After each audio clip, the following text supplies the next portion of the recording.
Alléluia, alléluia. Béni soit l'Éternel des armées, alléluia. Béni soit notre Seigneur Jésus-Christ, alléluia. Dis à ton voisin, béni soit notre Seigneur Jésus-Christ. Alléluia, alléluia. Amen, amen. Dis à ton voisin, je vais te bénir ce soir au nom de Jésus. Amen. Alléluia. Nous allons aller dans le psaume à 20, nous allons lire du verset 1 à 10. Amen. Alléluia. Alors que tu vas le lire, pense que ce passage est pour toi. Amen. Et pense à tes frères et sœurs aussi. Amen.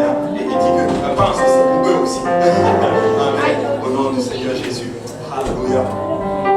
Vous l'avez. Amen. Si vous êtes en route,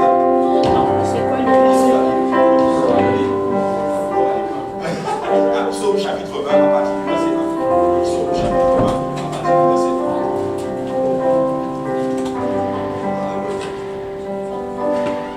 Amen. Amen. J'aimerais qu'on le lise ensemble.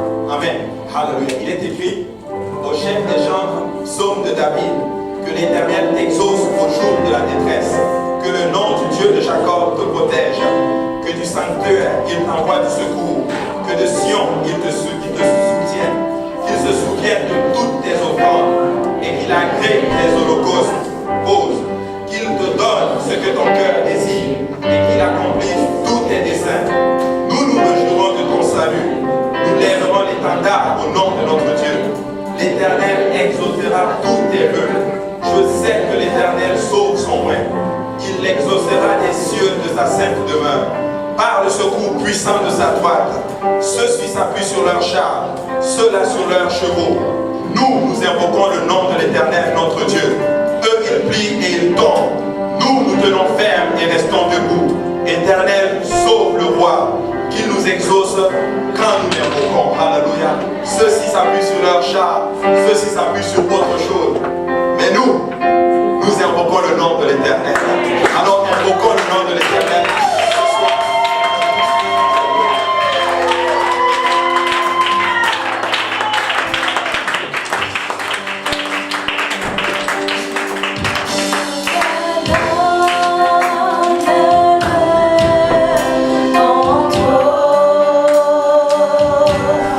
Je te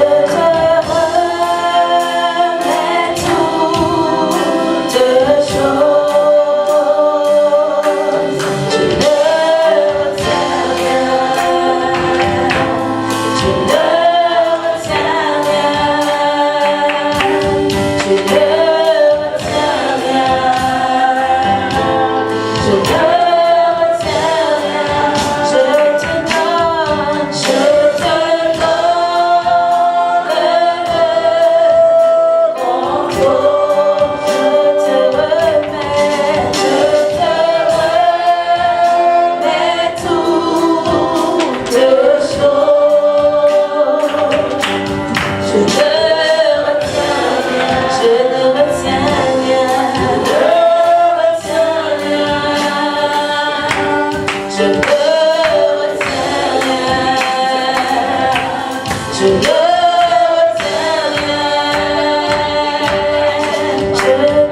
aujourd'hui. Amen. Alléluia. Et comme vous le voyez, notre pasteur Kaosi n'est pas là, il est en voyage, il est au Congo. Alléluia. Et nous sommes vraiment contents du rapport. Alléluia. On a eu le rapport ce matin. Alléluia. On nous a donné le rapport, c'est vraiment bon. Ils ont eu leur premier service hier. Hier, amen. 9 personnes ont été remplies du Saint-Esprit.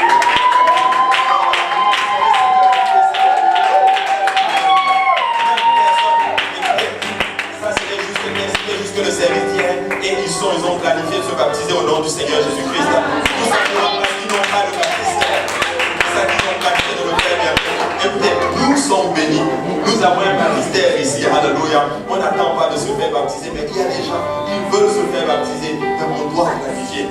Moi, je rends grâce au Seigneur pour ce que nous avons ici.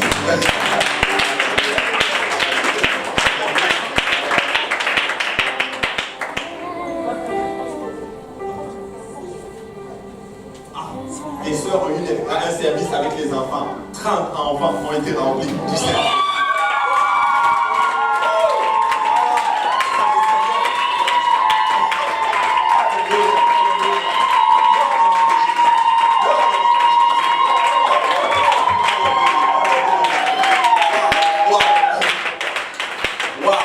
Écoutez, moi je pense que le plus grand des miracles que le Seigneur peut faire pour quelqu'un, c'est lorsqu'il te remplit du Saint-Esprit. 30 enfants remplis du Saint-Esprit.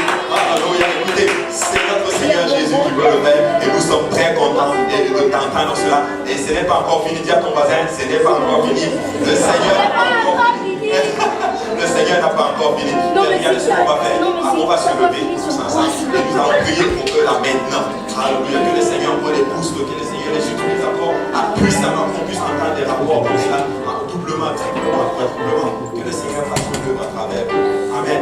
Vous savez, je prie vraiment que le Seigneur leur donne toutes sortes de faveurs. Vous savez, faveur auprès du gouvernement, faveur auprès des hommes qui ouvrent des portes d'accès efficaces que nul ne peut fermer. Et le Seigneur va le faire en son nom. Amen. Alléluia. Prions tous ensemble, Éternel des armées, nous te rendons grâce.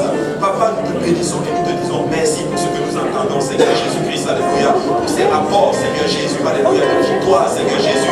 Papa, nous ne faillirons pas te donner tout honneur et toute gloire, Seigneur. Papa, oui, Seigneur, nous avons raison de nous réjouir, Seigneur, parce que ce sont des noms qui sont inscrits dans le livre de la vie éternelle, Papa. Tu as dit dans ta parole, Seigneur, de ne pas nous réjouir, Seigneur, dans les miracles qui se font, mais de nous réjouir parce que les noms sont inscrits dans le livre de la vie éternelle, Papa. Nous nous réjouissons aujourd'hui, Seigneur, parce que pour ces noms que tu es en train d'inscrire, Papa, dans le livre de la vie éternelle, Papa. Nous te disons merci, Seigneur, parce que tu es en train d'utiliser, Papa, tes serviteurs, tes servantes là-bas, Seigneur. Nous te disons merci, Seigneur, parce qu'ils sont arrivés en paix, Seigneur. Nous te disons merci, Seigneur, parce que tu vas les utiliser encore puissamment, Seigneur. Nous te disons merci, Seigneur, parce que tu vas ouvrir des portes, Seigneur, des portes d'accès efficaces, Seigneur, que nul ne pourra fermer, Seigneur. Nous te disons merci, Seigneur, parce que tu leur donnes faveur, Seigneur, auprès des hommes, Seigneur, auprès du gouvernement, Seigneur. Nous te disons merci, Seigneur, parce que tu pourvois tout point de vue, Seigneur, que tu pourvois matériellement pour eux, Seigneur, que tu pourvois financièrement, Seigneur, que tu pourvois spirituellement, Seigneur.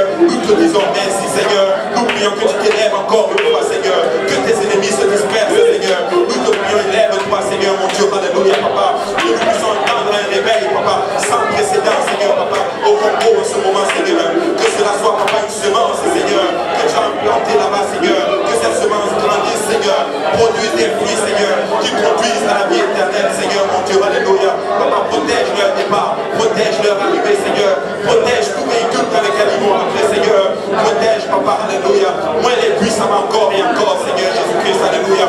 Bénis-les encore, Papa. Utilise-les pour la gloire de ton nom, Seigneur. Éternel des armées, Papa Jésus. Nous ne faillirons pas te donner tout honneur et toute gloire, Seigneur Jésus, alléluia.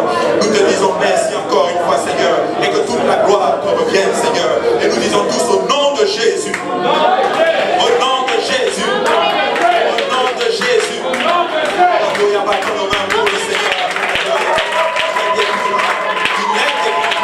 Si tu crois, tu auras la gloire de Dieu.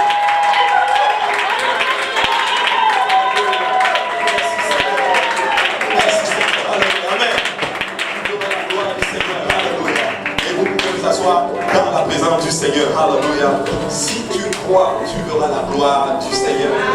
Alléluia. Amen. Amen. Alléluia. Et on va accueillir ceux-là aussi qui sont là pour la première fois ici au service. On a la sœur Maudit qui est là pour la première fois avec nous aujourd'hui. Nous sommes très contents.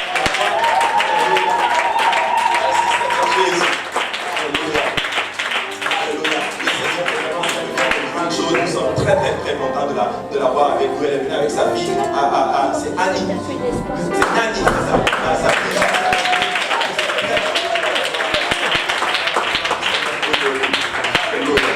Nous sommes vraiment contents. Je ne sais pas s'il y a des gens qui sont là pour la première fois. Non, bienvenue à nos réguliers et régulières dans la maison du Seigneur.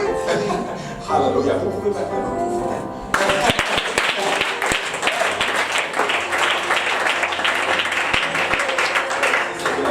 On va aller maintenant auprès du Seigneur avec l'enseignement d'aujourd'hui. J'aimerais qu'on se lève compris pour l'enseignement d'aujourd'hui. Amen. Alléluia. On va se lever et nous allons prier.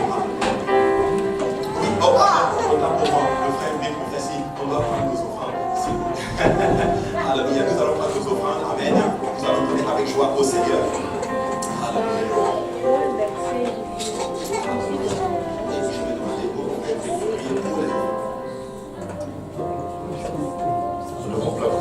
Éternel Seigneur Jésus, nous te disons merci pour ton amour, ta bonté, ta fidélité, Éternel Seigneur Jésus.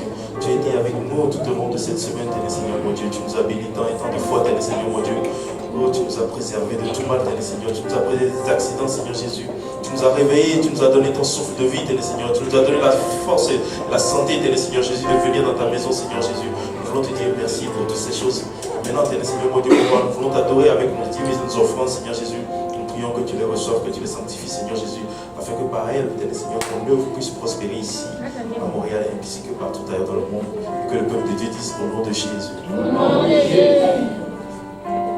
Au nom de Jésus. Au nom de Jésus. Alléluia. Alors que nous donnons avec joie. Amen. Alléluia. J'avais un visuel, mais notre internet nous a lâché aujourd'hui. Amen. Mais le Seigneur est bon.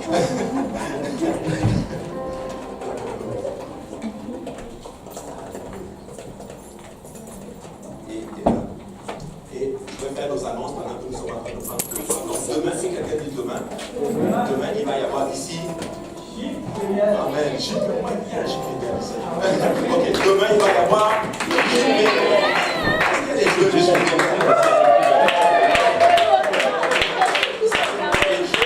de la force, la puissance, l'intelligence. Amen. Alléluia. Il va avoir JPDL ici. Alléluia. Et le Seigneur va faire de grandes choses. Donc, invitez quelqu'un à venir tous ensemble et le Seigneur va vous bénir. Amen. Alléluia. Et après demain, samedi, que quelqu'un dit samedi, il va y avoir la réunion la plus importante de toute la semaine ici. Amen. Dis à ton voisin ici. Il y aura la prière. Amen. Nous allons être là, nous allons prier, nous allons demander au Seigneur d'agir ici. Alléluia. Et le Seigneur va faire de grandes choses. Amen. Alléluia. Et à dimanche, nous avons de différents services ici à partir de 9h30. 9h30 avec la prière et à 10h le service correctif. On soit dans la présence du Seigneur. Amen. Et à 13h, on aura notre service à l'église de Saint-Laurent. Amen. 13h, la prière et à 13h30, l'enseignement commence. Amen. Et à 17h30, pile, nous allons ici pour le service du soir. Amen. Et le Seigneur va faire de grandes choses. Et à 18h, pour ceux qui sont à Saint-Laurent, ils auront un service à 18h, je crois que la prière, et à 18h30, le culte commence. Amen. Alléluia. Et le Seigneur va faire de grandes choses. Amen. Alléluia. Mais là, j'aimerais juste qu'on se lève, on va juste prier pour l'enseignement et après, je peux vous laisser ce soir. Amen. Alléluia. Prions tous ensemble, Éternel des armées. Papa, nous te bénissons ce soir. Nous te remercions pour une fois, Seigneur, pour ta grâce et ta bonté. Seigneur Jésus, Papa, viens prendre le contrôle de moi qui nous suivent. Aide-moi à disparaître. Aide-nous à disparaître et que toi seul paraisse, Seigneur. Bref, tous ensemble, nous puissions recevoir ce que tu as pour nous aujourd'hui, Seigneur, mon Dieu. Alléluia. Aide-nous, Seigneur, Papa, et que je viens maintenant contre ton esprit de tempête, pardon, Seigneur. Je viens lier tout esprit d'incrédulité maintenant, Papa, dans le nom de Jésus-Christ. Et je libère maintenant ta foi, Seigneur, Papa. Dans le nom de Jésus-Christ, nous allons prier. Et nous disons tous au nom de Jésus. Et nous pouvons nous asseoir dans la présence du Seigneur. Alléluia. Donc, nous allons continuer notre enseignement. C'est notre dernière série, notre dernier enseignement aujourd'hui de la génération de Josué. Amen. Donc, c'est la partie 6. Amen. Maintenant, avant d'entrer dans l'enseignement aujourd'hui, qui peut me dire qu'est-ce qu'on avait étudié la semaine passée? Ouais. La semaine surpassée. Parce que jeudi, on a eu la conférence. Oui.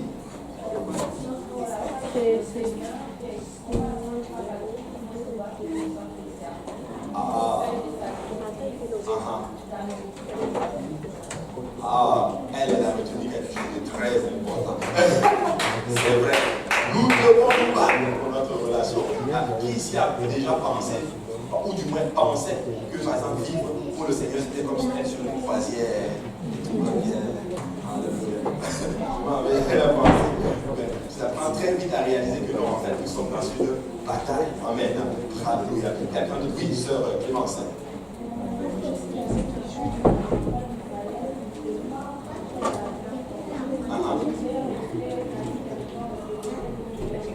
Oui.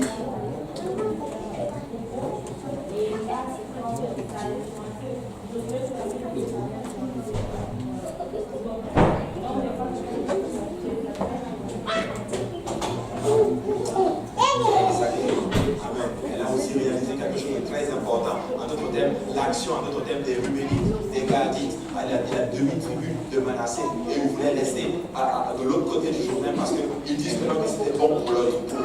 Amen. Ils ne voulaient pas entrer dans la terre promise. Je vous assure, je n'ai jamais compris, je pense. Amen. Alléluia. Mais on se rend compte en tant que tel que nous, les actions que nous posons ont un impact sur les autres. Amen. Et là, dis à ton voisin, tu influences quelqu'un. Amen. Nous influençons tous quelqu'un. En d'autres termes, toute action que nous posons va toujours se répercuter sur quelqu'un. Tant positivement, mais ou du moins négativement.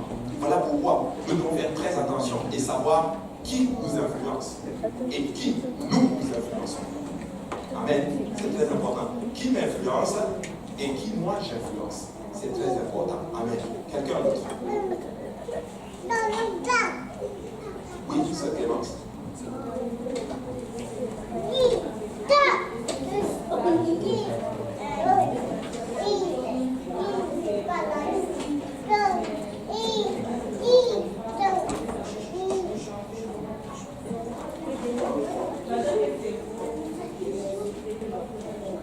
Effectivement. On avait dit aussi justement, en d'autres termes, qu'on doit toujours se poser une question. Et je vous assure, si vous vous posez cette question à chaque décision que vous voulez prendre, laissez-moi vous dire que vous allez vous épargner beaucoup de troubles. Et on avait vu que quelle était cette question? Est-ce que c'est sage de faire? Qu'est-ce qui est sage de faire? Vous savez, tout n'est pas, tout est permis, mais tout n'est pas utile. Amen. Tout n'est pas utile. Ce n'est pas parce que c'est, même si ce n'est pas écrit interdit, c'est pas parce que c'est écrit interdit, ou du moins ce n'est pas parce que ce n'est pas écrit interdit que c'est permis pour toi. Amen. Voilà comment des fois nous réalisons. Comme ce n'est pas écrit interdit, alors je peux le faire. Alors que nous ne devons pas penser comme cela. Nous devons penser, est-ce que c'est sage de le faire? Et je vous assure, nous allons nous épargner beaucoup de troubles. Amen. Qui veut épargner les troubles ici? Je vous assure, j'ai eu tellement de troubles, je vous assure, je n'aime pas les troubles. Amen. Je n'aime pas les troubles. Alléluia. Et là, je vais poser une question. Ce n'est pas dans mon texte, mais je vais poser la question. Qui ici s'est déjà retrouvé dans une situation et s'est posé la question et s'est dit, si je pouvais juste retourner en arrière et défaire ce que j'ai fait? Amen. Nous devons tous la main, n'est-ce pas? Mais vous savez quoi? On ne peut pas vivre dans le passé. On peut seulement vivre que dans le présent. Donc, laissez-moi vous dire, ce qui est passé est passé. Maintenant, on va essayer de faire le présent pour arranger le futur. Amen. Alléluia. Maintenant, nous allons continuer notre enseignement aujourd'hui de la génération de Josué. Et aujourd'hui, j'étais au travail et j'ai réalisé quelque chose. Vous savez, cette étude que nous avons faite, en fait, nous ne sommes pas en train d'étudier le livre. Oui, la plupart de notre support texte vient du livre de Josué. Mais on n'est pas en train d'étudier le livre de Josué. On est en train d'étudier la génération de Josué. C'est différent. Un jour, on va étudier le livre de Josué. Mais on est en train d'étudier une génération qui a souffert dans le désert et qui est rentrée dans la terre promise et qui est en train de dealer maintenant avec les promesses de Dieu. Amen. Maintenant, des fois, vous savez, des fois, nous souffrons. Nous avons beaucoup souffert dans la vie et à un moment donné, on commence à voir les bénédictions et les promesses du Seigneur arriver dans notre vie. Maintenant, à travers l'enseignement du livre de Josué, nous allons va pouvoir savoir maintenant comment dealer avec les promesses du Seigneur. Parce que vous savez quoi? Les promesses des fois du Seigneur ont coulé certaines personnes. Amen. Certaines bénédictions que Dieu donne, certaines personnes se sont tellement y accrochées et qu'ils ont été, ils ont coulé. Et c'est vraiment récemment que j'ai réalisé que le Seigneur disait, je vais vous bénir, mais faites attention à ce que ces bénédictions ne vous coulent pas. Amen. Très important. Maintenant, on va aller dans notre passage support. La Bible dit dans Josué chapitre 1, verset 2, la Bible dit ceci. Moïse, mon serviteur, est mort. Maintenant, lève-toi, passe ce jour-là. Toi et tout ce peuple pour entrer dans le pays que je te donne, que je donne aux enfants d'Israël. Il dit, tout lieu que vous l'aurez à la plante de vos pieds, je vous le donne comme je l'ai dit à Moïse. N'est-ce pas une promesse? Mais vous savez quoi, cette promesse, tu peux aussi la prendre pour toi. Oui, ça s'appliquait à Josué. Oui, ça s'appliquait à cette génération de Josué. Mais je crois que nous sommes la génération spirituelle de Josué. Donc nous pouvons nous appliquer, nous approprier cette parole. Tu peux te dire que tout lieu que la plante de pied foule, le Seigneur me le donne. Comme il a dit à Moïse, ou comme il a dit à Josué. Mais le mot foulé ici, c'est le mot tarak. On avait dit marcher, plier, étendre ou étendre, bander l'arc en d'autres termes. En fait, le Seigneur est en train de dire à cette génération, à tout lieu pour lequel vous allez vous battre pour, je vais vous la donner. Amen. Maintenant, nous pensons, des fois nous pensons, on se dit juste, ok, mes pieds ont juste foulé, le territoire, Dieu me le donne, je ne fais juste rien. Mais mes frères et sœurs, écoutez-moi bien. Tout lieu que la plante de vos pieds foule, le Seigneur va vous la donner. Tout lieu pour lequel tu vas te battre, toute situation pour laquelle tu vas te battre, le Seigneur va te donner la victoire. Vous savez, cette phrase qui se trouve dans les Écritures est même utilisée dans l'armée israélienne. C'est ce qu'on leur dit quand ils vont pour combattre. Tout lieu que la plante de vos pieds foule, on vous le donne. Le Seigneur vous le donne. Parce qu'il réalise la force et la puissance qui est dans ce verset. Amen. Maintenant, regardez, Josué 3, la Bible dit ceci. Lorsque vous verrez l'arche de l'Alliance de l'Éternel, votre Dieu, porté par les sacrificateurs, les Lévites, vous partirez au lieu où vous êtes, et vous vous mettrez en marche après elle. Mais il y aura entre vous et elle une distance d'environ 2000 pieds. Ne n'approchez pas. Elle vous montrera le chemin que vous devez suivre, car vous n'avez point encore passé par ce chemin. En d'autres termes, le Seigneur est bien en train de dire aux enfants d'Israël, vous allez vous sanctifier, vous allez suivre les sacrificateurs. J'ai appris quelque chose avec l'étude de la génération de Josué. Tu sais, si tu veux arriver dans des endroits où tu n'as jamais été, tu vas devoir suivre un sacrificateur. Amen. Tu vas devoir suivre un sacrificateur. Le Seigneur va toujours mettre quelqu'un dans ta vie pour te montrer le chemin. Un lieu que tu n'as jamais été auparavant. En fait, je vais aller plus loin. Je vais utiliser un terme contemporain. En fait, tu ne peux pas être sauvé sans un pasteur. Amen. Amen. En fait, ça veut dire ceci. Dieu va mettre un pasteur qui va te prêcher la parole du Seigneur pour que tu l'entendes et que tu obéisses et que tu puisses être sauvé. Amen. Alléluia, c'est très important. Mais nous devons suivre les sacrificateurs. Pourquoi? Parce que nous allons aller dans un chemin que nous n'avons jamais foulé auparavant. Amen. Maintenant, qui veut aller dans un endroit où il n'a jamais, alors là, jamais été auparavant? Avec le Seigneur, bien sûr. Nous voulons aller, n'est-ce pas? Mais tu sais quoi? On n'aime pas souvent suivre le processus là. Ok, je veux aller là où le Seigneur veut. Mais quand l'homme de Dieu arrive, dit, ok, on va faire comme cela. Ok, fonctionne comme cela. Commence à grandir dans le Seigneur. Commence à persévérer dans l'étude de la parole du Seigneur. On ne veut pas suivre. Mais nous voulons vraiment aller là où Dieu veut que nous y allons. Amen. Vous savez, il y a ce qu'on appelle le but et il y a ce qu'on appelle le processus pour atteindre le but. Amen. Tu ne peux pas avoir le but si tu négliges le processus. Amen. Très très important. Maintenant, cette génération a subi ce qu'on appelle les transitions.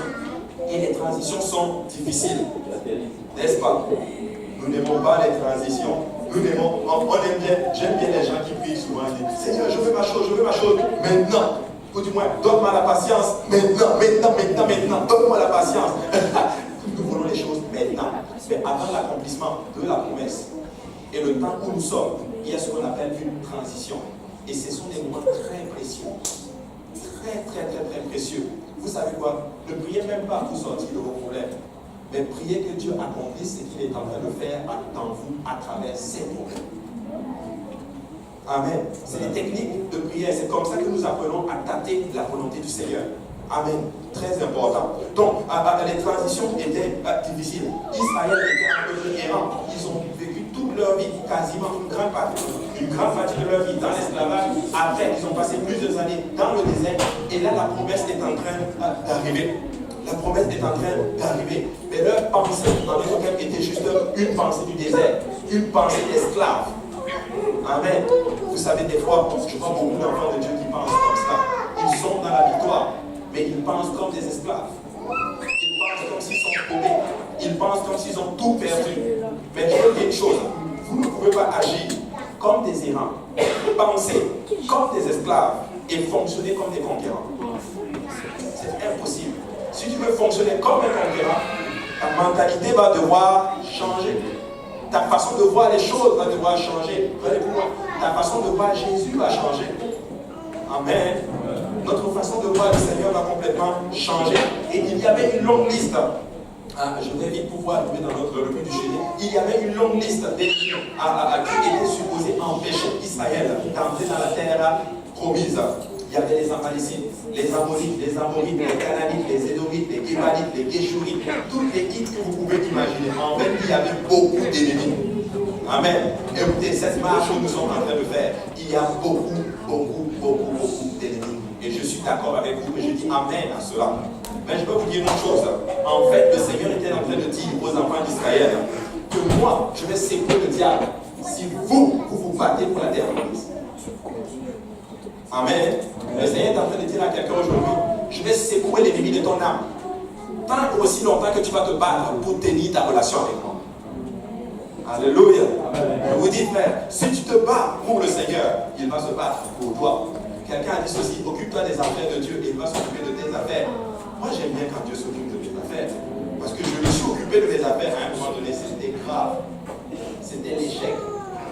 Mais je bénis le Seigneur qui a étendu sa main sur nous, qui dit allège, dépose sur moi ton fardeau. Amen. Très important. Écoutez, c'est pour cela, dans Nombre chapitre 33, que le Seigneur a demandé aux enfants d'Israël de chasser tous ces ennemis-là. Il dit au verset 51, parle aux enfants d'Israël et dis-leur, lorsque vous aurez passé le Jourdain et que vous serez entrés dans le pays des Canaan, vous chasserez devant vous tous les habitants du pays, vous détruirez toutes leurs idoles de pierre. Vous allez tout détruire. Écoutez, le Seigneur est en train de dire, tu vas tout détruire.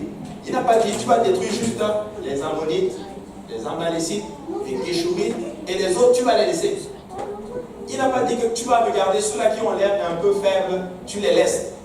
Il a dit détruire tout. Et beaucoup d'enfants de Dieu, souvent, nous gardons certains ennemis avec nous. On se dit juste qu'ils sont petits, on va les contrôler. Mais ça grandit ces choses-là. Et ça commence par te manger. Amen. Alors ne garde, j'aime bien le pasteur Serge quand il dit, ne garde même pas, en d'autres termes, le numéro de téléphone d'un ex ou d'une ex dans ton téléphone. Ne garde même pas certaines photos, alléluia, du monde. Parce qu'un jour, alors que tu es peut-être abattu, tu vas regarder la photo, tu vas dire. Et quand tu fais ça, quand tu fais, le diable est en train de te dire, regarde encore un peu. Et quand tu regardes encore, tu dis, et tes yeux s'ouvrent. Tu dis, mais est-ce que je me faisais ça juste un peu? Et tu fais un peu, et les Ammonites sont là, yes, vas-y, avance encore un peu, avance encore un peu. Et dès que tu avances, bam, on t'a eu. Mon frère, ma soeur, détruis tout. Détruis tout ce qui pourrait t'empêcher, en d'autres termes, de continuer ta marche dans le Seigneur. Écoutez, n'ayez rien chez vous qui pourrait, en d'autres termes, vous reculer en arrière. Les ennemis sont là pour nous freiner, mais le Seigneur est là pour nous amener vers l'avant. Amen.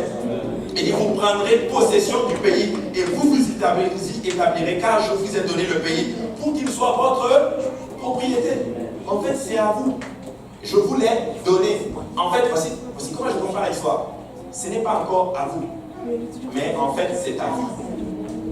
Amen. Ce n'est pas encore à toi, mais je vous la donne. Prenez-la. Si je sortais, c'est pas le cas. Si je sortais un billet de $20, je dis, tiens ma soeur, c'est pour vous. Elle va prendre le billet de $20. Vrai ou faux? Mais écoutez, c'est la même chose. Quand on dit c'est à vous, ça veut dire que c'est à vous. Je vais vous dire le mot grec, le mot hébreu qui est utilisé pour dire c'est à vous. En français, ça veut dire que c'est à vous. Amen. Bon, personne n'a compris.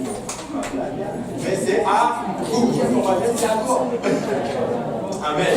Mais aujourd'hui, par la grâce du Seigneur, nous allons étudier à notre thème la partie 6 de notre étude aujourd'hui.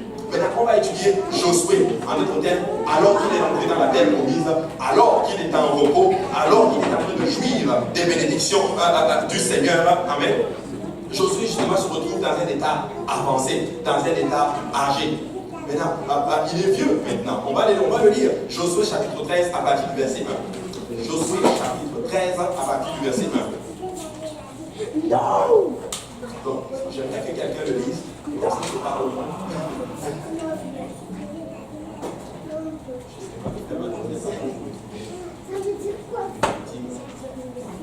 Est-ce que je choisis une victime moi-même? Voilà. Je suis déjà équipé.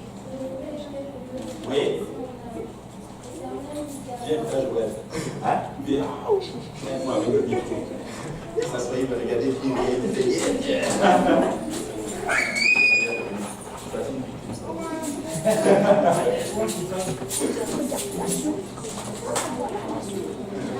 Voilà. Josué chapitre 13, verset 1. Tu vas lire la prochaine. Josué 13, 1. Josué était vieux, avancé en âge. L'Éternel lui dit alors, tu es devenu vieux, tu es avancé en âge, et le pays qui te reste à soumettre est très grand. Amen. Le Seigneur est en train de dire, Josué, et la Bible dit, Josué était vieux et avancé en âge. Vous savez, quand aujourd'hui je pensais à ce verset, et c'était fort. Souvent, les gens n'aiment pas qu'on leur dise qu'ils sont âgés, qu'ils sont vieux. Personne n'aime ça. Personne n'aime qu'on dise tu es vieux. Non. Amen. Alors, certaines personnes, ils n'aiment pas qu'on leur demande leur âge. Et je pensais aujourd'hui, je pensais aux dames. Les dames n'aiment pas qu'on leur demande leur âge. Hein? Pas toutes, on m'a dit pas toutes les dames, c'est vrai. C'est bon, l'exception. Amen. Bon, quelques dames n'aiment pas qu'on leur demande leur âge. Amen. Mais certaines personnes n'aiment pas qu'on leur demande leur âge. Amen. Souvent, je me rappelle, bon, ça c'est vrai, j'avoue, c'est parce que quand on était dans le monde, quand tu es dans le monde, quand tu voyais quelqu'un, quand on demandait son âge, la personne s'excusait, je m'excuse d'avoir demandé ton âge. Amen. Parce que nous n'aimons pas vieillir. Souvent, certaines personnes ont 50 ans, mais ils disent non, je ne suis pas vieux. Non, je ne suis pas vieux. Et ils vont faire des produits, ils vont mettre beaucoup de choses, ils vont faire du sport, ils vont manger des légumes, juste pour ne pas être vieux. Mais tu sais quoi? Quand Dieu dit que tu es vieux, tu es vieux. Maintenant, regardez ce que la Bible dit dans le verset 13. La Bible dit, l'Éternel dit alors à Josué, tu es devenu vieux. Le Seigneur lui dit, tu es devenu vieux. C'est-à-dire que tu es avancé en âge. Amen. Écoutez, ça fait partie du processus normal de la vie. Un jour, si le Seigneur ne revient pas demain, par exemple, peut-être le frère, vous allez le voir, peut-être avec une canne, alléluia, les bénissements du Seigneur. Amen. Alléluia. Avancer en âge. Et le Seigneur lui dit, et le pays qui te reste à soumettre est très grand. C'est une personne qui dit, Josué, tu as travaillé, tu as fait beaucoup de choses, tu es même en repos. Mais je suis là pour te dire, en fait, Josué, il te reste, en fait, le pays est encore grand. Pendant que Josué se disait que, mais waouh, on a fait du chemin, on a déjà partagé le pays. Mais le Seigneur vient lui donner une révélation qu'il n'avait probablement pas. Tu sais quoi, Josué? Le pays est encore grand. Amen. Vous savez quoi, je suis là pour dire à l'église, oui, nous avons vu beaucoup de bénédictions. Oui, nous avons vu des âmes qui sont entrées. Mais laissez-moi vous dire que le pays est encore grand. Laissez-moi vous dire qu'il y a encore des âmes qui doivent entrer dans la maison du Seigneur. Le Seigneur est en train de dire, Josué, écoute, ne reste pas sur tes lauriers. Ne reste pas sur tes victoires. Amen. Mais laisse-moi te dire qu'il y a encore quelque chose derrière. Amen. Écoutez, Dieu n'a pas encore fini avec nous. Tant que je ne suis pas mort, le Seigneur n'a pas encore fini avec nous. Amen. Tu sais quoi, même si tu as 150 ans, Dieu peut quand même t'utiliser pour prêcher la parole du Seigneur. Amen. Moi, je crois que je vais prêcher la parole du Seigneur jusqu'à 100 ans si le Seigneur ne revient pas. Amen. Tant que le Seigneur n'enlève pas le souffle de vie, je pourrais encore prêcher, même si la voix devient plus faible. Mais je sais que je pourrais encore prêcher. Alléluia. Le pays est encore grand. Écoutez, peuple de Dieu, il y a encore beaucoup d'âmes à gagner. Il y a encore une âme qui a soif de nous. Et vous savez quoi, si on gagne une âme ce soir, laissez-moi vous dire qu'il y a encore une âme que nous allons gagner demain au nom du Seigneur Jésus-Christ. Lundi seulement, on faisait l'étude biblique. Et notre chère sœur, un Québécois, moi je l'appelle sœur, parce que je sais qu'elle est déjà baptisée au nom de Jésus. C'est dans l'esprit, mais ça va se faire là très bientôt. Alléluia. Elle est encore venue à l'étude biblique. Alléluia. Et on faisait l'étude, et elle aime beaucoup l'étude. Elle posait des questions, elle commençait à participer à l'étude biblique. Et là, on parlait, et là, je parlais du Saint-Esprit. Et je dis, mais je ressens comme pour toi. Et elle dit quelque chose de particulier. Elle me dit, tu sais, quand j'étais petit, je ne sais petite plutôt, je ne sais pas ce qui m'arrivait, mais je parlais une langue bizarre. Je ne comprenais pas ce que je disais, mais je parlais cette langue bizarrement. J'ai dit, oh. J'ai dit, est-ce que tu comprends? Elle fait non. J'ai dit, ok, bon, j'ai à cœur compris encore pour toi. Et des fois, je l'ai remarqué quand elle vient souvent à l'heure, elle vient souvent même avant l'heure, alors que les sœurs sont en train de prier, elle reste là, des fois je l'observe, elle fait souvent des trucs comme ça, elle essaie d'imiter en notre terme les sœurs qui prient en langue. Et là, vous savez quoi, après le service, après l'enseignement, on a commencé à prier pour elle. Les sœurs sont venues, alléluia, on a commencé à prier pour elle. Et puis elle n'a pas fait.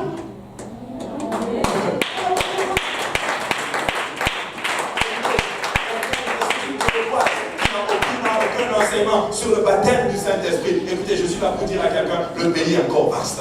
Il y a encore des âmes que nous pouvons gagner pour le Seigneur. Alléluia. Écoutez-moi, j'ai une génération de Josué spirituels. Ne nous reposons pas sur nos lauriers. Alléluia. Oui, il y a 2 rétrogrades qui sont venus dans la maison du Seigneur. Mais moi, il y a encore beaucoup de rétrogrades dehors.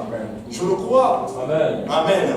Le pays reste encore, le pays est encore grand. Le Seigneur était en train de dire à Josué, donne-leur quand même le pays en héritage. Vous savez ce que ça veut dire? Et j'ai étudié cela et j'ai vu cela, j'ai vu.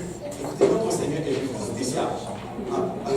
Waouh. Il y a plein de choses qui commencent à me dire dans ma français. Je ne sais même pas comment le sortir. Mais écoutez, le Seigneur ne te regarde pas en fonction de tes erreurs. Le Seigneur te regarde en fonction du potentiel qu'il y a en toi. Quand Dieu te regarde, il ne regarde pas que tu as failli, mais il te regarde dans ton état parfait. Vous savez quoi? Il l'a fait avec Moïse. Quand vous étudiez les Écritures, Israël est appelé Israël. Mais je ne me rappelle plus le passage, ce n'était pas vraiment planifié dans mon texte, mais je vais vous la donner quand même. Et j'avais écouté Jason Sisko qui en avait parlé. Moïse, à sa mort, quand il bénit le peuple, Moïse n'appelle pas Israël. Il l'appelle Yishmael. C'est 2 mots distincts. Et j'avais regardé le sens du mot. Vous savez ce que ça veut dire? C'est Israël dans son état parfait. Dans son état sans péché, dans son état obéissant à Dieu. Quand le Seigneur te regarde, le Seigneur ne voit pas en notre terme tes erreurs, mais le Seigneur te voit littéralement glorifié devant lui, à cause du sang de Jésus-Christ. Et la même chose qu'il le fait, le pays est encore grand. Mais tu sais quoi? Donne-le déjà en héritage aux enfants d'Israël. Il est en train de dire. Il est en train de dire, tu n'as pas encore tout eu, mais donne quand même tout aux enfants d'Israël. Tu sais quoi? Moi, des fois, j'arrive dans le Seigneur, je dis ceci. Seigneur, je n'ai pas ceci, mais je considère que je l'ai déjà dans le nom de Jésus-Christ. Des fois, mes finances sont à terre. Mais vous savez quoi? Des fois, je considère que j'ai les finances dans le nom de Jésus-Christ. Et Dieu n'a jamais failli. Amen. Écoutez, ne pensez pas en fonction de ce que vous êtes, mais pensez en fonction de la capacité et du potentiel de votre Dieu. Écoutez, cette génération se complaignait un peu de ce que le Seigneur avait fait. Mais ne reste pas sur tes lauriers. Ne reste pas là, oui, tu as fait ceci, ça va bien. Non, il y a encore beaucoup. Il y a encore beaucoup. Nous n'avons même pas encore vu, je vous dis, une gouttelette d'eau de ce que le Seigneur va faire avec nous. Moi, je le crois. Écoutez, Dieu m'a montré qu'il va faire quelque chose ici, à l'église de l'Est. Je ne veux juste pas le balancer, mais Dieu me l'a montré clairement qu'il va faire quelque chose qui dépasse la pensée humaine. Écoutez, les âmes vont commencer à venir. Écoutez, vous allez commencer à voir comme des poissons qui volent, qui sortent de l'eau là. Je vous dis, ça fait juste penser aux âmes. Amen. Écoutez, ils vont venir du nord, ils vont venir du sud, ils vont venir de l'est, ils vont venir de l'ouest pour venir adorer le Seigneur.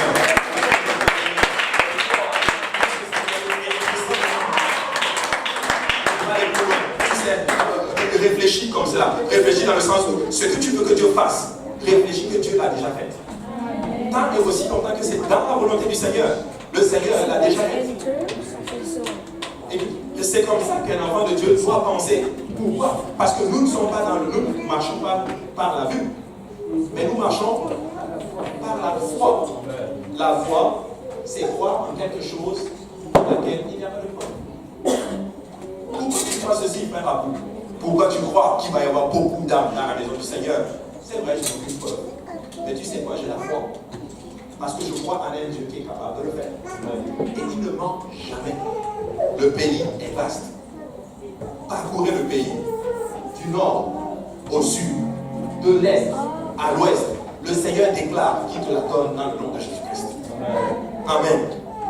Et ça, je m'excite un peu, mais le Seigneur était en train de leur donner. Regardez, Josué chapitre 14, et on va lire à partir du verset. J'ai cru que quelqu'un me le lise. J'ai d'abord ici que on commence beaucoup plus tôt. Et là, je vais rentrer dans le vif du sujet. Donnez-moi juste quelques minutes que je vais commencer. Alléluia. Josué chapitre 14. Et je vais vous donner le verset. Commence à partir du verset.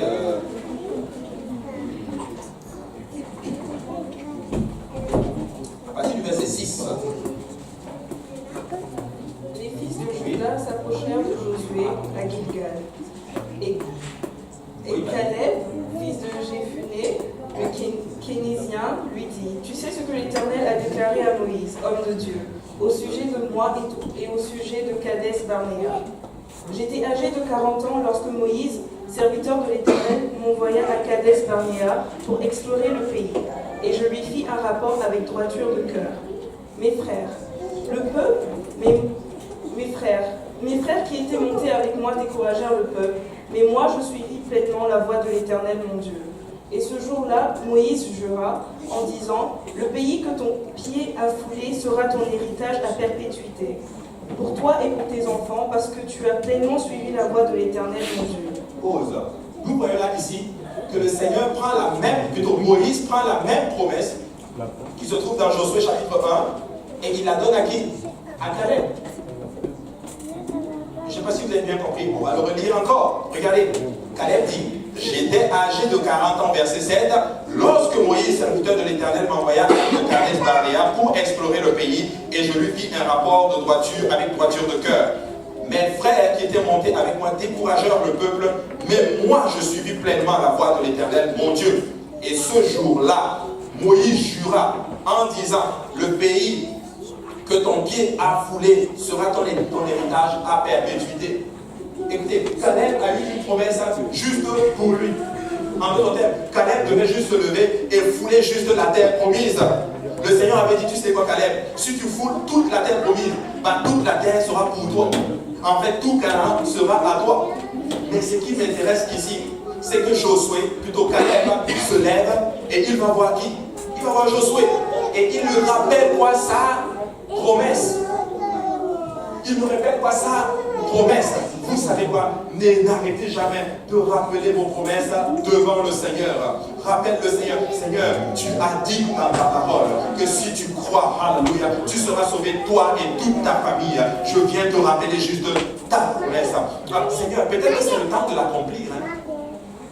Amen. Rappelez au Seigneur ce qu'il vous a promis. Moi, je ne sais pas qu'est-ce que le Seigneur vous a promis. Mais moi, le Seigneur m'a fait beaucoup de promesses. Mais nous devons aller vers le Seigneur et lui rappeler toutes les promesses qu'il nous a faites. Et tu sais quoi? Il va l'accomplir. Et ce n'est pas encore fini. Continue à lire. Continue à lire, ma soeur. Maintenant, voici, l'Éternel m'a fait vivre comme il l'a dit. Il y a 45 ans que l'Éternel parlait ainsi à Moïse, lorsqu'Israël marchait dans le désert, et maintenant, voici, je suis âgé aujourd'hui de 85 ans. Je suis encore vigoureux comme au jour où Moïse m'envoya. J'ai autant de force que j'en avais alors, soit pour combattre, soit pour sortir et pour entrer. Donne-moi donc cette montagne dont l'Éternel a parlé dans ce temps-là, car tu as appris alors qu'il s'y trouve des Anakim et qu'il y a des villes grandes et fortifiées. L'Éternel sera peut-être avec moi et je les chasserai comme l'Éternel a dit. Pause. Et là, Caleb va voir Josué. Il avait 85 ans. Ok? Il a passé 40 ans dans le désert. Et là, il a 85 ans. Vous vous rendez compte? Et là, il va voir Josué. Il dit: Tu sais quoi, je suis encore plein de vigueur. À 85 ans, il était aussi fort qu'à l'âge de 40 ans. Mais qu'est-ce qu'il demande à Josué? Donne-moi cette montagne. Mais je n'ai pas compris notre cher frère Caleb ici. Le Seigneur lui a dit que tout lieu que la plante de tes pieds foule, ça sera ton héritage. Mais Caleb va dire: moi je veux cette montagne. En fait, Seigneur, je ne veux pas tout, je veux juste cette montagne. Je n'ai jamais compris cela, mais vous allez comprendre aujourd'hui quelle était la pensée de Caleb. Je veux cette montagne. Caleb n'était pas en train de demander quelque chose de facile, ni quelque chose de léger. Écoutez, nous avons lu le texte. La montagne, en fait, c'était Hébron. Et dans cette montagne, il y avait ce qu'on appelle des ennemis. C'est là qu'il y avait en fait le plus grand nombre d'ennemis.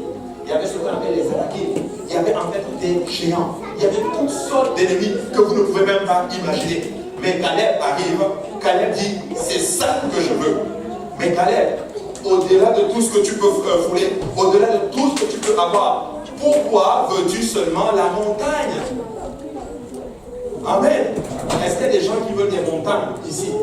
Alléluia. Je veux vous dire quelque chose, mes frères et sœurs. Ta promesse, alléluia, ta promesse n'est pas quelque chose de facile et de léger. Tu vas devoir un peu battre pour l'avoir. Si tu veux quelque chose de facile, tu peux l'avoir. Mais laissez-moi vous dire, alléluia, nous voulons quelque chose. Peut-être que, en fait, ce que tu veux, c'est là que l'ennemi se trouve. Vous n'avez pas compris. J'ai dit que ce que tu recherches, c'est là que l'ennemi se trouve.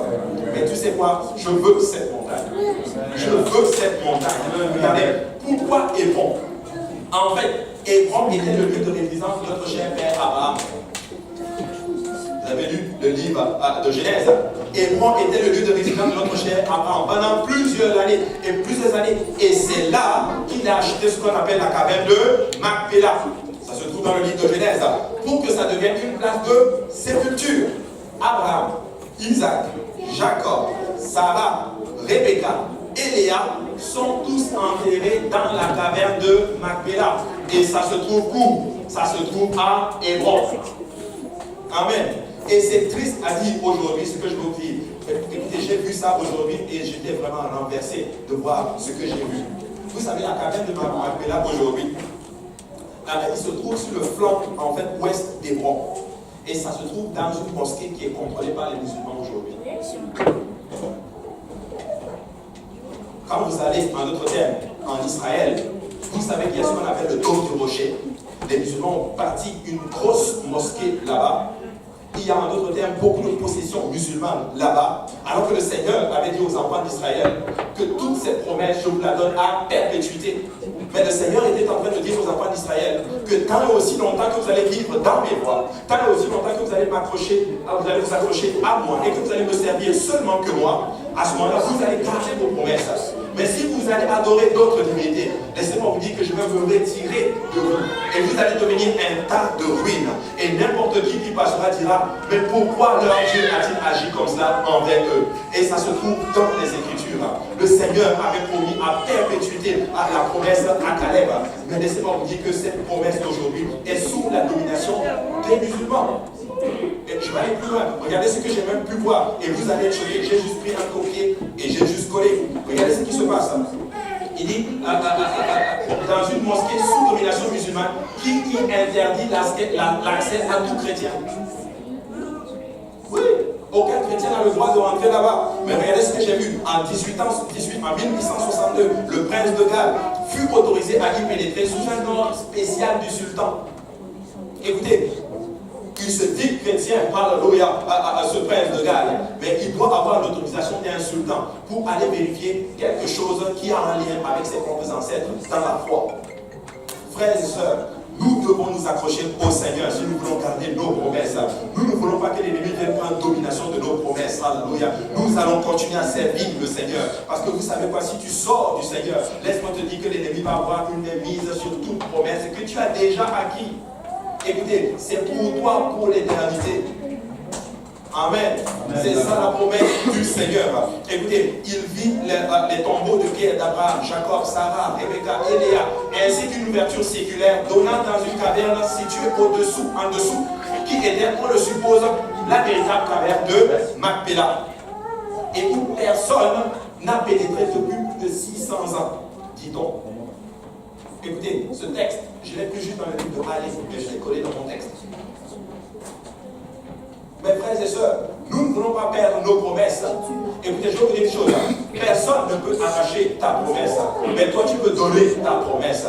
Personne ne peut retirer ce que le Seigneur a pour toi, mais en fonction de ce que tu fais, tu livres en d'autres termes des promesses. Le Seigneur a donné en d'autres termes le jardin à Adam et à Ève pour le cultiver, mais aussi pour le garder. Alléluia.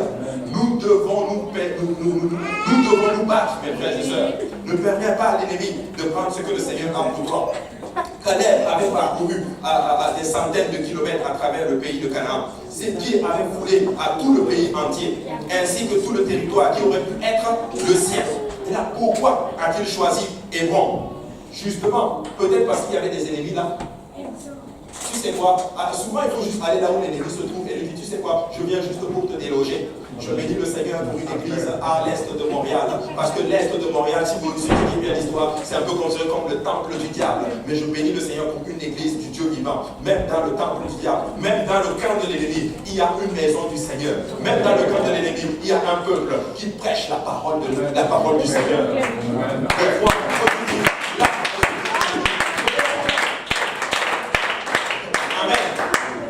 Il y avait l'ennemi, mais Caleb a dit, tu sais quoi, c'est là que je vais y aller. Je pense que ce n'est pas seulement la seule raison, mais je pense que c'était parce que c'était l'héritage de ses ancêtres. Il savait que Abraham avait habité là. Il savait que Léa était enterrée là. Il savait que Rebecca était enterrée là. Il savait que Isaac était enterré là. Il a dit, tu sais quoi, il me faut, alléluia, Hébron. Je n'ai pas besoin des autres, mais il me faut ça. Écoutez, qu'est-ce que tu es prêt à faire pour que ton père et ta mère puissent être sauvés? Ma question, je vous laisse ça aujourd'hui. Qu'est-ce que tu es prêt à faire pour que ton collègue de travail puisse être sauvé? Qu'est-ce que tu es prêt à faire pour avoir une promesse quelconque du Seigneur? Qu'est-ce que tu es prêt à faire? Écoutez, nous ne recherchons pas la facilité, mais nous recherchons toujours l'approbation du Seigneur. Écoutez, ne cherchez pas ce qui est facile. Tu sais, Dieu n'aime pas la paresse. Dieu n'aime pas les paresseux. Dieu aime les battants. Dieu aime des gens qui sont capables de se lever et dire, tu sais quoi, je vais me battre pour le Seigneur. Je vais tenir pour le Seigneur. Je vais faire tout ce qui est dans mon pouvoir pour être sauvé. Voici ma philosophie. Jacob a dit ceci. Je ne te laisserai pas partir tant que tu ne m'aurais pas béni. Mais nous devons dire, je ne te laisserai pas partir tant que tu ne m'aurais pas sauvé. Amen. Et peu importe ce qui arrive, nous devons être sauvés. Amen. Amen. Peu importe ce qui arrive, tu dois aller au ciel. Écoute, si la trompette sonne aujourd'hui, qui ici peut lever la main fièrement et dire, je vais au ciel? Levez vos mains, vous allez aller au ciel au nom de Jésus. Alléluia. Là, les gens commencent à avoir peur. Écoutez, frère, nous sommes repentis de nos péchés. Nous avons été baptisés au nom de Jésus-Christ. Vous êtes dans la maison du Seigneur. Vous n'êtes pas parfait. Écoutez, le salut, ce n'est pas que j'ai prié ce matin 1 heure. J'ai lu ma Bible, j'ai lu 4 pages. Alléluia. La semaine passée, j'ai lu. Il y en a ici qui n'ont même pas fait leur prière ce matin. Alléluia. Mais vous savez quoi, nous comptons sur la grâce du Seigneur. Il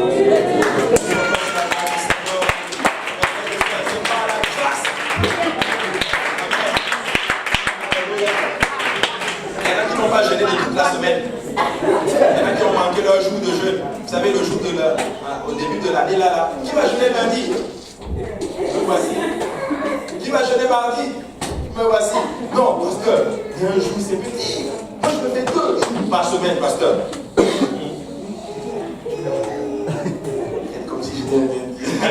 Amen. Et par la grâce du Seigneur, mes frères et sœurs, alléluia. Écoutez, lève ta main fièrement, dis, par ta grâce, Seigneur, je serai sauvé. Je vais aller au ciel dans le nom de Jésus-Christ, alléluia. Seigneur, je serai comme tu veux que je sois. Le jour que la trompette va sonner, je serai parfait devant toi. Amen. Je serai parfait. Je serai parfait. Mais je serai parfait. Le jour où la trompette va sonner, je serai parfait. Par la grâce du Seigneur. Amen. Ça appartenait à ses ancêtres. Alléluia. Vous savez quoi? Quand la trompette va sonner, nous allons aller rencontrer Abraham. Nous allons voir Isaac. Alléluia. Nous allons voir notre cher frère Moïse. Nous allons voir Paul. Nous allons tous les voir. Écoutez, c'est notre promesse. Et c'est lié à nos ancêtres, frère. C'est lié à nos ancêtres. Amen. Vous savez quoi? Des fois, je vis juste pour le... Écoutez, ce n'est pas la seule raison pour laquelle des fois je suis excité quand je fais ceci. Mais des fois, une des raisons, quand je vois nos ancêtres qui se sont battus pour cette vérité apostolique, j'ai dit non, je ne peux pas m'arrêter ici. Je vais atteindre, je vais faire comme eux. Je vais me battre, alléluia. Quand je vois Pasteur Kaouzi, quand je vois Pasteur Graham, quand je vois tous ces pasteurs-là qui tiennent ferme pour le Seigneur, je dis non, je vais tenir ferme pour le Seigneur. C'est lié à mes ancêtres. C'est lié à mes ancêtres. Je vais tenir. Tu sais, je vais aller plus loin. Et une autre raison, alléluia. C'est lié encore à mes ancêtres, peut-être dans l'autre sens. Amen. C'est lié à ma génération, à ma progéniture, à mes enfants. Et l'ai dit la dernière fois que j'enseignais. Écoute, si tu ne peux même pas le faire pour toi-même, fais-le au moins pour tes enfants. Écoute, si tu ne peux même pas le faire pour toi-même, fais-le au moins pour tes petits-enfants. Pasteur, je n'ai pas d'enfants, fais-le au moins pour les enfants que tu vas avoir. Alléluia. Amen. Et écoutez, nous allons nous battre. Caleb savait ce qu'il voulait. Je veux cette montagne. Joshua, prenez tout le pays. Je suis déjà dans la promesse, mais je veux cette montagne. Amen. Je veux cette montagne. Vous savez quoi? Caleb avait traversé pendant 40 ans dans le désert. Il avait su, il avait vu une sœur en parlait. Caleb et Joshua, ils ont vu des morts, ils ont enterré des morts. Ils ont fait, écoutez, vous savez quoi? C'est quelque chose que de vivre, tu enterres juste tes camarades. Amen. Mais vous vous rendez compte qu'ils ont dû enterrer des gens comme pas possible. Parce que toutes ces personnes qui sont sorties avec eux d'Égypte sont tous morts. Sauf Josué et Caleb sont entrés dans la terre promise. Parce qu'ils se sont rebellés contre Dieu. Mais ça devait être terrible. Ça devait être terrible. Mais 40 ans avant, les géants avaient terrifié leurs 10 amis, leurs 10 camarades espions lorsqu'ils sont allés espionner en 1960 dans Nombre chapitre 13. À leurs yeux, nous sommes comme des sauterelles. Ils avaient déclaré quand ils sont venus donner le rapport à Moïse. Oh Moïse, oui, c'est vraiment le pays où coule le lait et le miel. Mais nous sommes comme des sauterelles. Écoutez, ne dis jamais ceci. Tu n'es pas une sauterelle, mais tu es un géant face à l'ennemi. Écoutez, oui, David était physiquement petit, mais spirituellement, c'était un géant devant Goliath. Goliath était juste comme ça devant lui. En fait, Goliath était juste rien devant David. Parce que David ne venait pas en son nom, mais David venait au nom de l'Éternel. Écoutez, ceux-ci s'appuient sur la charte. Mais nous appuyons sur le nom de l'Éternel. Amen. Écoutez, nous sommes des géants spirituellement. Ils avaient déclaré, les 10 espions avaient eu peur, mais Josué et Caleb avaient dit, nous pourrons prendre la terre promise. Ils ne sont pas trop grands pour notre Seigneur, pour le Seigneur notre Dieu. 40 ans plus tard, à l'âge de 85 ans, Caleb est toujours prêt au combat. À l'âge de 85 ans, Caleb n'avait pas changé physiquement. Oh, peut-être, je ne sais pas. Peut-être que vous allez me dire, oh, mais Pasteur Abou, il vivait longtemps. C'est vrai, il vivait longtemps. Mais écoute, tu sais quoi? C'était le temps où le Seigneur avait réduit l'âge des gens à 120 ans. Donc 85 ans, c'était quand même vieux. Mais Caleb disait, je suis encore vigoureux. Je ne veux pas me fier sur mon âge. Je veux ma montagne. 85 ans. Écoutez, je suis là pour dire à quelqu'un, écoute, si tu es frustré par ton âge, laisse-moi te dire que tu n'as aucune raison d'être frustré par ton âge. Même si tu as 85 ans de nos jours, le Seigneur est quand même capable de t'utiliser. Même si tu as 100 ans, le Seigneur est capable de t'utiliser. Même si ton père a 100 ans et tu n'imagines même pas qu'il va rentrer un jour dans les eaux de baptême, laisse-moi te donner un témoignage. J'ai déjà vu une personne de 90 ans entrer dans les eaux de baptême et être remplie du Saint-Esprit et parler en d'autres langues.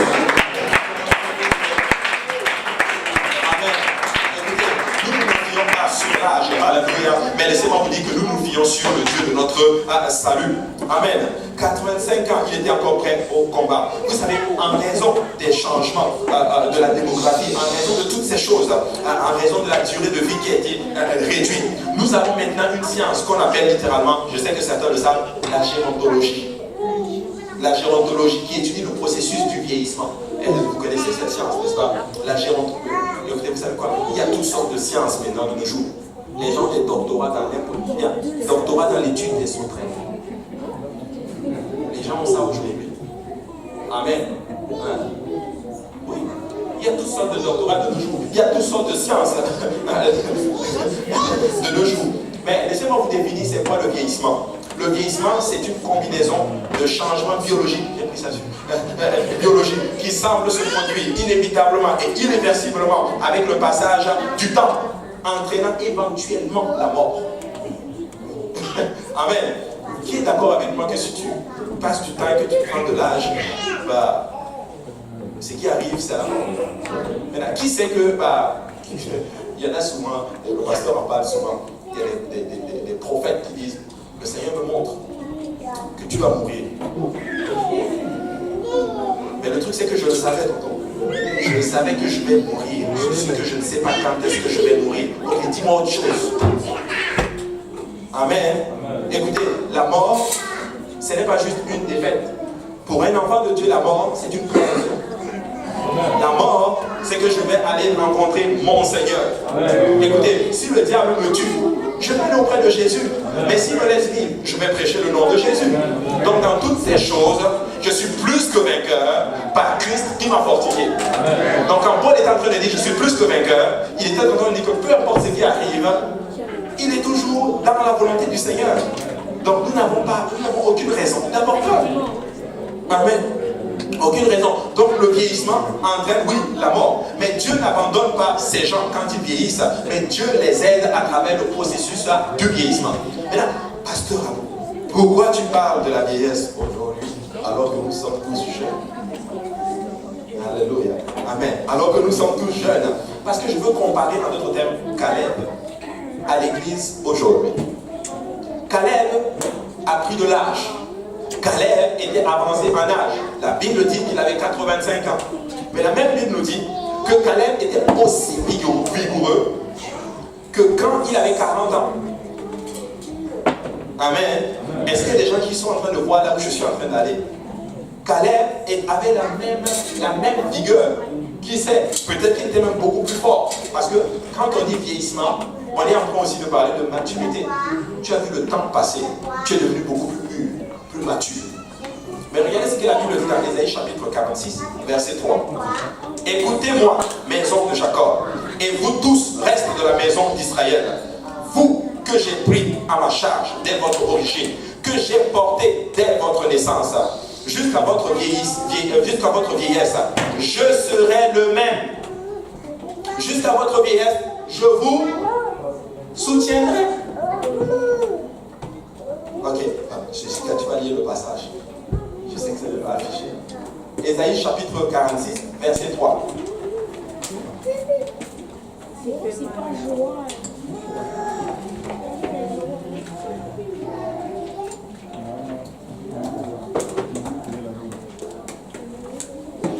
Oui. Ésaïe 46, verset 3. Écoutez-moi, maison de Jacob, et vous tous, reste de la maison d'Israël, vous que j'ai pris à ma charge dès votre origine, que j'ai porté dès votre naissance. Jusqu'à votre vieillesse, je serai le même. Jusqu'à votre vieillesse, je vous soutiendrai. Pause. Le Seigneur est en train de dire que jusqu'à votre vieillesse, je vous soutiendrai. Mais je pense que, écoutez, Ésaïe est venu après, n'est-ce pas? Mais je pense que Caleb avait déjà cette parole en lui. Parce qu'il le dit lui-même, l'Éternel sera peut-être avec moi. Donc même que je sois vieux, je vais aller prendre ma promesse. Je vais aller combattre les Anakim, je vais aller combattre les géants, et je vais prendre ma promesse. Amen. Il est en train de dire que peu importe la situation, laisse-moi te dire que tant et aussi longtemps que tu es dans la volonté du Seigneur, laisse-moi te dire que tu vas réussir. Écoutez, Dieu n'est pas dans les affaires de moyens, mais Dieu est dans les affaires de qui me fait confiance. Amen.